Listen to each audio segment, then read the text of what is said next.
This is a big weekend for Hollywood. The Oscars are on Sunday night, 8 p.m. Eastern, I think it is.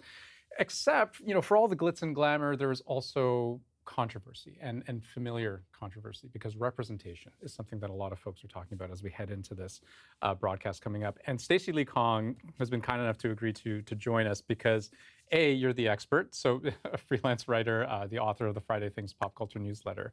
But you're just also very good at setting me straight. I'm here for you. I'm here to explain all the pop culture things that you don't want to pay attention to, Here we go. but that I'm going to explain.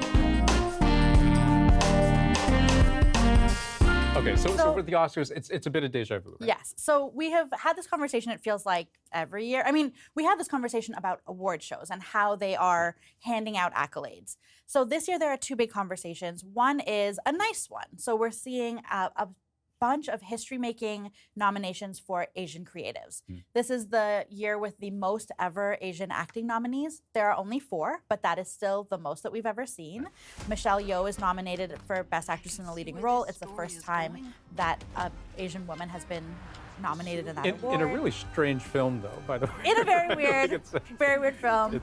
When we were chatting before, I was trying to describe it, and it was like, the story of hot dog fingers and intergenerational trauma. It does not look good.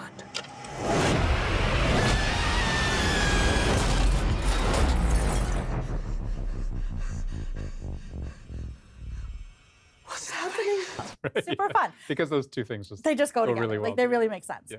But it's a weird film, but it's one that's very heartwarming. It's actually quite accessible. When you take out kind of the avant-garde things, what you're really talking about is an immigrant story about a mom and a daughter who don't always get one another and how they love one another and kind of find their way to understanding. And so this is kind of a good example of representation where we sort of see this as a sign of progress and Absolutely. kind of good news. The other conversation is that every other ethnicity basically was shut out, and especially when you're talking about Black creatives. So there were only 2 Black people who were nominated for Oscars this year, Brian Tyree Henry and Angela Bassett. And some movies that were widely accepted to get nominations were completely shut out. So The Woman King got no nominations at all, not even for Viola Davis, who was widely expected to get a Best Actress nomination. Danielle Deadwyler was expected to get a Best Actress nomination for Till, did not get one. Jordan Peele's movie Nope was expected to get something. It was very popular, did very well, it was critically acclaimed, also nothing.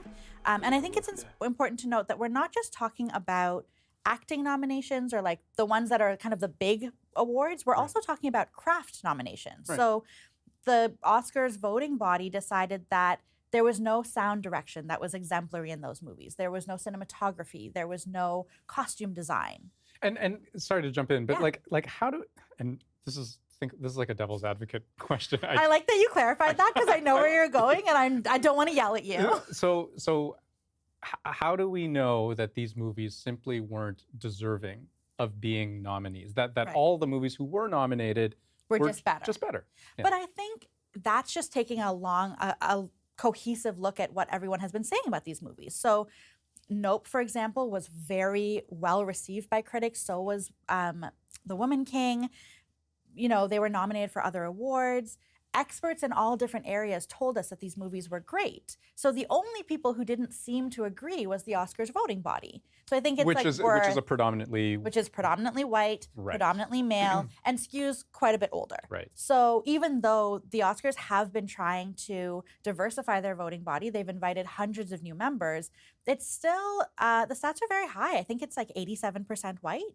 So it's just not a very diverse group of people who maybe can't see themselves in these movies. It is interesting, right? Because if you take inventory of sort of the categories and look at who's been nominated, I don't think there's a single movie with a Black lead or a Black director who's been nominated At all.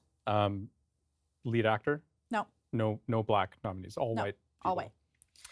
No women in the Best Director. Exactly, right? And which is especially odd because Women Talking was nominated for Best Picture, but its director, Sarah Polley, was not nominated for Best Director. How does that work?